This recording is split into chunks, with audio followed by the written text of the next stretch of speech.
with the daughter of an ex-head of state, where you were talking about your background. Tell us a little bit about that meeting and what happened. It was the former First Lady of Zamfara State, Ibrahim Babangida. Funny enough, my father was in the military, like I said earlier on, and was a driver. And my father happens to be one of his drivers. Of President, former head of state General Ibrahim Babangida.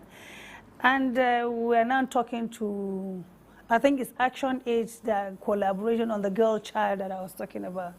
And I was one of the speakers.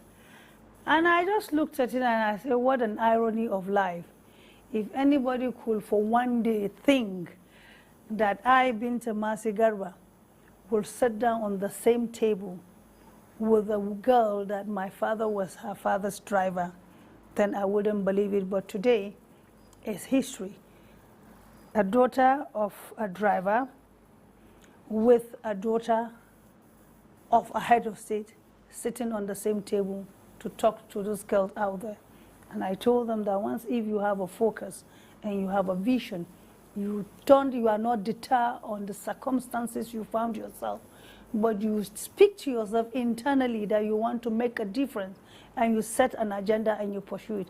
I said the sky will be their limit. And I think that thing went in, like most of the girls that were there started confessing that some of them are shy, that their parents are, drivers, dry cleaners, maid, and whatever. I said, no, don't be shy with the situation you found yourself today. You can be that change that will bring glory to your parents tomorrow. And I think maybe that's one of those. In your view, what is the single most important ingredient in that change, in helping you to sort of get to where you are? Perseverance. Persevere. Perseverance. I remember one day I was going to school with an empty stomach, and I was just telling myself, I refuse to be poor, and I must break that jinx of poverty in my family. You know, there was this anger that, hey, I'm going to school without a shoe on my leg. It was cold that time, and I had to take water without food. And here is this girl that her father was on a bike, you know, and it was raining. So the water now splashed on me. So the anger of not having food, the anger of falling inside the mud, and again the clothes, my clothes again was mudded upon by the splashing of this thing. I was just telling myself, no, I said, maybe if my father had a bike too, maybe I wouldn't have been in this condition, you know. So the perseverance was that I want to make a difference, I want to change my life against the one that I found my parents in. And I think that thing kept pushing me on. And I believe strongly that once if you have a will, then definitely there's going to be a way. And today is history. Are your parents alive?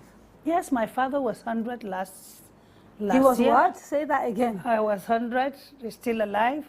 Wow. My mother is about 75, she's still alive. So I think and when they look at you, what do they say to you?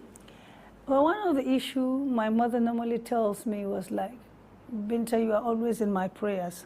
And I was asking her one day, why do you make such a comment like that? He said, when I remember when you were born, I knew you were going to be a great woman. I said, why? He said, everybody wants to carry you when you are a child. And up till today, that same favor is following you. So every day I pray for you so that no evil shall come near your dwelling. And I say, amen. Distinguished Senator, thank you so much for coming on the program. You've been watching